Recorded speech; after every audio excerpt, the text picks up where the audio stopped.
Welcome to Y studios Tamil. இன்றைக்கி நம்ம திரைவிமர்சன நிகழ்ச்சியில் இயக்குனர் அருண்குமார் இயக்கத்தில் வெளிவந்திருக்கிற வீர தீர சூரன் பார்ட் 2 படத்தை பற்றி பார்க்க போகிறோம்.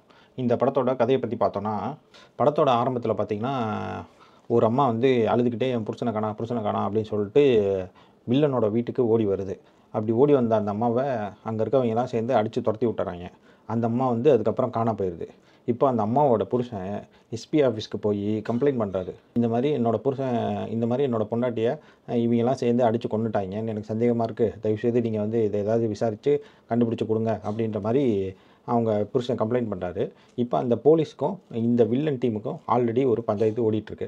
இதை காரணமாக வச்சு இந்த வில்லன் டீமை என்கவுண்டர் பண்ணிடலாம் அப்படின்னு சொல்லி அந்த போலீஸ்கார் முடிவு பண்ணுறாரு. இப்படி முடிவு பண்ண அந்த போலீஸ்கார் வந்து இப்போ இன்றைக்கி நைட்டே இந்த வில்லன் டீமை கொண்டுடலாம் அப்படி சொல்லி முடிவு பண்ணி பிளான்லாம் போடுறாரு. இப்போ இதை தெரிஞ்சுக்கிட்ட வில்லன் டீம் வந்து என்ன பண்ணுறாங்க அப்படின்னா, இதிலேருந்து தப்பிக்கிறதுக்காக நமக்கு வந்து ஒரு ஆள் ஹெல்ப்புக்கு வேணும் அப்படின்னு நம்ம ஹீரோவான சியான் விக்ரமை கூப்பிட்றாங்க. விக்ரம் இதில் எப்படி வருவார் அப்படின்னு கேட்டிங்கன்னா, அவர் வந்து ஒரு பெரிய டான்னா இந்த வில்லன் டீம்லேயே இருந்த முக்கியமான ஒரு மெம்பர். இங்கேயே வளர்ந்து இவங்கள்ட்டே ஆதரவு கேட்டு இருந்தவர் இப்போ திருந்தி குடும்ப குட்டியோட தனியாக வாழ்ந்துட்டுருக்காரு. அவர்கிட்ட போய் இவங்க வந்து ஹெல்ப் கேட்குறாங்க, இந்த மாதிரி எங்களை காப்பாற்று அப்படின்னு சொல்லி வில்லன் ஹெல்ப் கேட்குறாரு. இப்போ சரின்னு ஒத்துக்கிட்டு நான் வந்து அந்த போலீஸ்காரனை கொண்டுறேன் அப்படின்னு சொல்லிட்டு இப்போ விக்ரம் வந்து இந்த களத்தில் இறங்குறாரு. இது வந்து ஒரு நைட்டில் நடக்கிற கதை. இப்போ விடிஞ்சால் அவங்க வந்து கோர்ட்டில் சரண்டர் ஆயிடுவாங்க இந்த வில்லன் டீம். அதுக்குள்ளே வந்து இந்த போலீஸ்கார் டீம், அதாவது நம்ம எஸ்ஜே சூர்யா வில்லனை கொன்னாரா, இல்லை சியான் விக்ரம் எஸ்ஜே சூர்யாவை கொன்னாரா, யாரை கொன்னா, விடிகிறப்ப யார் உயிரோடு இருந்தா அப்படின்றது தான் இந்த படத்தோட மிச்ச கதை.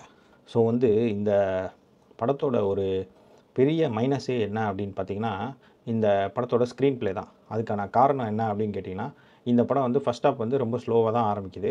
அப்புறம் கொஞ்சம் விறுவிறுன்னு போகுது. அப்புறம் இன்டர்வலில் வந்து ஒரு ட்விஸ்ட் வச்சு இந்த படத்தை முடிக்கிறாங்க.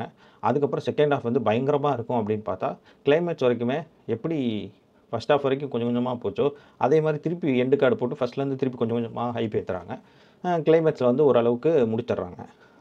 இது வந்து படம் தான் நகருது, சீன் தான் நகருதே தவிர கதை வந்து ஓடவே மாட்டேங்குது, அடுத்த கட்டத்துக்கு நகரவே மாட்டேங்குது. இது வந்து இந்த படத்தில் ஒரு பெரிய மைனஸ் ஆகிப்போச்சு. மற்றபடி இந்த படத்தில் நடித்த விக்ரம் வந்து ரொம்ப சூப்பராகவே நடிச்சிருக்காரு. அவர் வந்து தங்கலான்லேயே அவர் நல்லா நடிச்சிருப்பார். ஆனால் கதை சரியில்லை, ஸ்க்ரீன் ப்ளே சரியில்லைன்றனால படம் சரியாக போகல. அதே மாதிரி தான் இந்த படத்துலையும்.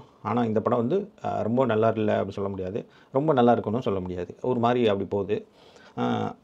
இந்த மாதிரி ஒரு நடிகரை வச்சுட்டு இன்னும் கிரிப்பான ஸ்க்ரீன் ப்ளே பண்ணால் என்ன அப்படின்றது தெரியல. அந்த அருண்குமார் வந்து என்ன பண்ணுறாரு அப்படின்னா, அவருக்குன்னு ஒரு ஃபார்மேட் செட் பண்ணணும்னு நினைக்கிறாரு. அந்த ஃபார்மேட்குள்ளேயே இந்த படத்தையும் அவர் கொண்டு போயிருக்காரு.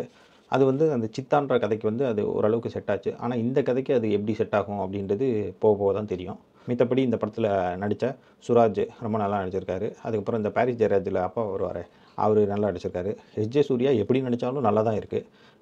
துஷ்ரா விஜயனுக்கு எதிர்பார்த்த அளவுக்கு கேரக்டர் இல்லை. மியூசிக்கு அந்த ஒரு பாட்டு தான் நல்லாயிருக்கு. அந்த ஒரு பாட்டு தான் படத்துலேயே வருது, வேறு பாட்டு வரல.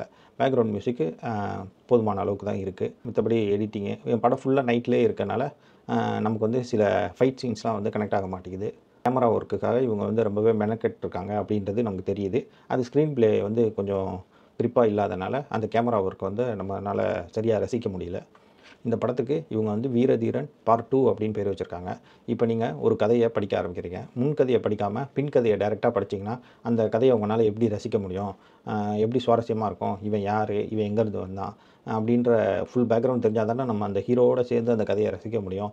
முன்பாதி தெரியாமல் பின்பாதி படம் பார்த்தா எப்படி இருக்குமோ, முன்கதை தெரியாமல் பின்கதை தெரிஞ்சால் எப்படி இருக்குமோ, அப்படி தான் இந்த படம் இருக்குது. இவங்க இதை வந்து புதுமையாக ஏதோ ட்ரை பண்ணுறேன் அப்படின்னு சொல்லி ட்ரை பண்ணியிருக்காங்க. அதை வந்து ஒரு 60% அவங்க கரெக்டாக பண்ணிட்டாங்கன்னு சொல்லலாம். ஆனால் 40% கோட்டை விட்டாங்க. அது வந்து படம் வர வர தான் தெரியும் நமக்கு. இந்த படத்தில் வந்து திலீபன்னு ஒரு கேரக்டர் சொல்கிறாங்க. அவரை பற்றி வந்து வேணும்னே சஸ்பென்ஸாக மறைச்சி வச்சுருக்காங்க. ஃபஸ்ட் ஹாஃபில் தான் காட்டுவாங்க போல், அதாவது அடுத்த பார்ட் எடுக்கும்போது தான் அவரை பற்றி காட்டுவாங்க போல்.